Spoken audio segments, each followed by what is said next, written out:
अस्सलामुअलैकुम। बनी इसराइल में दो भाई थे, जिनमें से एक मुसलमान और दूसरा काफिर था, और दोनों दरिया के शिकारी थे, यानी वो मछलियों का शिकार करते थे। काफिर बुत को सजदा करता है, मगर जब मछलियों के लिए दरिया में जाल डालता तो इस कदर मछलियां आ जाती कि उनको खींचना मुश्किल हो जाता। मगर मुसलमान के जाल में सिर्फ एक मछली आती और उसी पर सब्र के साथ खुदा का शुक्र अदा करता। इत्तफाकन एक रोज उस मुसलमान की बीवी अपने मकान के छत पर गई तो उसकी नज़र काफिर की बीवी पर पड़ी, जो जेवर और बेहतरीन लिबास से आरास्ता थी। ये देखकर उस मुसलमान की बीवी के दिल में वसवसा हो गया और वो ये सोचने लगी कि काश मैं भी ऐसी होती। काफिर की बीवी बोली, तुम अपने शोहर को आमादा करके कि वो भी मेरे शोहर के माबूद यानी बुत की इबादत किया करे, ताकि वो भी मेरी तरह मालदार हो जाए। ये सुनकर मुसलमान की बीवी कुछ गमज़दा होकर नीचे चली गई, और जब उसका शोहर घर आया तो बीवी का हाल देखकर दरियाफ्त क्या किया, आखिर बात क्या है जिससे तू इस कदर गमज़दा मालूम होती है। उसकी बीवी कहने लगी, बस मियाँ, या तो तू मुझे तलाक दे दो या फिर अपने भाई के माबूद की पुरसतिश इख्तियार करो। ये सुनकर उसके शोहर ने कहा, खुदा की बंदी, खुदा से नहीं डरती कि ईमान की दौलत के बाद कुफ्र की बातें करती है। वो औरत बोली, बस अब मुझसे ज़्यादा बातें न बनाओ, मैं नंगी पूंजी नहीं ले सकती। जबकि दूसरी औरतें, खुसूसन तेरे भाई की बीवी को मैं देख रही हूँ, वो जेवरात और उम्दा लिबास से आरास्ता रहती है। जब इस मर्द मोमिन ने देखा कि औरत जिद पर उतर आई है और उसका इसरार हद से बढ़ चुका है, तो उसने औरत को तसल्ली दी और कहा, अच्छा, घबराने की ज़रूरत नहीं, मैं कल से गरीबों और मजदूरों में जाके मेहनत करके तुझे रोज़ाना 2 दरहम देता रहूँगा, और उन 2 दरहम से तुम अपनी हालत दुरुस्त कर लेना। ये सुनकर औरत को कुछ तस्कीन हासिल हुई। सुबह सवेरे वो मर्द मोमिन मजदूरी की तलाश में निकला, लेकिन किसी ने उसको काम पर नहीं लगाया। वो फिरता रहा, शहर शहर गांव की खाक चुनता रहा, लेकिन किसी ने उसकी मदद नहीं की। बिलाखिर वो मायूस होकर दरिया के किनारे पहुंचा और शाम तक अल्लाह ताला की इबादत में मसरूफ रहकर रात को जब घर आया तो बीवी ने दरियाफ्त किया, मियाँ, आज तुम कहाँ थे? वो कहने लगा, मैं बादशाह की खिदमत में था।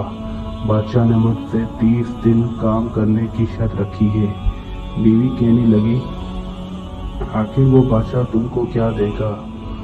तो उसने जवाब दिया, मेरा बादशाह मेरा करीम है और उसके खजाने माल और दौलत से भरे हुए हैं। वो मुझे वो देगा जो मैं चाहूँगा। चुनांचे इसी तरह वो अपने माबूद बारत की इबादत में मसरूफ रहा। जब तीसरी रात हुई तो बीवी ने कहा, सुनो मियाँ, अगर कल तक तो मुझे मजदूरी लाकर नहीं दी तो तुम मुझे तलाक दे देना। ये सुनकर उसको किसी कदर परेशानी लायक हुई, और तीसरी सुबह को उसने एक यहूदी से क्या कहा, तुम मुझे मजदूरी पर लगा लो।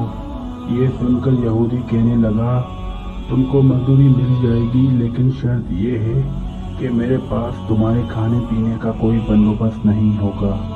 चुनांचे वो मर्द मोमिन रोजे की नियत करके यहूदी के साथ काम पर चला गया। इधर दूसरी तरफ एक शख्स उसकी बीवी के पास गया, दरवाज़ा खटखटाया। जब उसकी बीवी बाहर निकली तो उस आदमी ने उसकी बीवी को 29 अशरफियाँ दी, और ये तुम्हारे शोहर की मजदूरी है। तुम्हारा शोहर 29 दिन से बादशाह के काम में था, यहाँ तक कि तुम्हारे शोहर ने बादशाह को छोड़ दिया। अगर वो 30वें दिन भी काम पर जाता तो उसको बहुत सी इजरत मिल जाती, लेकिन वो यहूदी के पास चला गया। अगर वो बादशाह का काम करता तो बादशाह उसको मज़ीद इजरत देता। बस ये लो 29 अशरफियाँ, इसमें से एक कम है क्योंकि आपका शौहर 30वें दिन काम पर नहीं गया। चुनांचे वो औरत उनमें से एक अशरफी लेकर बाजार गई।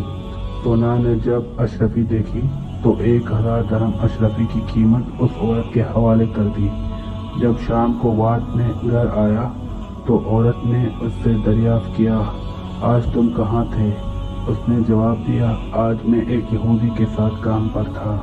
اس کی بیوی نے کہا، آخر بادشاہ کی خدمت کر کے دوسرے کی خدمت کیوں کرتے ہو؟ پھر اپنے شوہر کو اشرفیوں کا واقعہ سنایا، جس کو سن کر وہ مرد مومن امین روتے روتے بے ہوش ہو گیا، اور جب اس کو ہوش ہوا تو بیوی سے کہنے لگا، افسوس کہ میں نے بادشاہ دو جہاں کی خدمت کے حق کو اپنے اوپر لازم نہیں کیا۔ اس کے بعد اس آدمی نے عورت کو چھوڑ دیا اور پہاڑوں پر چلا گیا، جہاں خدا کی عبادت میں مصروف رہتا، اور باقیہ زندگی وہیں پر گزاری اور وہیں اس کا انتقال ہو گیا۔ محترم عزیز دوستو، اللہ کے خزانوں میں کوئی کمی نہیں، وہ بندے کو اس کی عبادت کا صلہ ضرور دیتا ہے، اگرچہ بعض دفعہ کسی حکمت کی بنا پر دیر ہو جاتی ہے، لیکن بہرحال اندھیرے پھر بھی نہیں ہوتی، وہ اپنے بندوں کو ضرور دیتا ہے۔ اللہ تعالی ہم سب کو صبر شکر کے ساتھ رائے زندگی گزارنے کی توفیق عطا فرما، آمین یا رب العالمین۔ محترم عزیز دوستوں، امید کرتا ہوں یہ ویڈیو آپ کو ضرور پسند آئی ہوگی، اسے اپنے دوستوں کے ساتھ ضرور شیئر کیجیے۔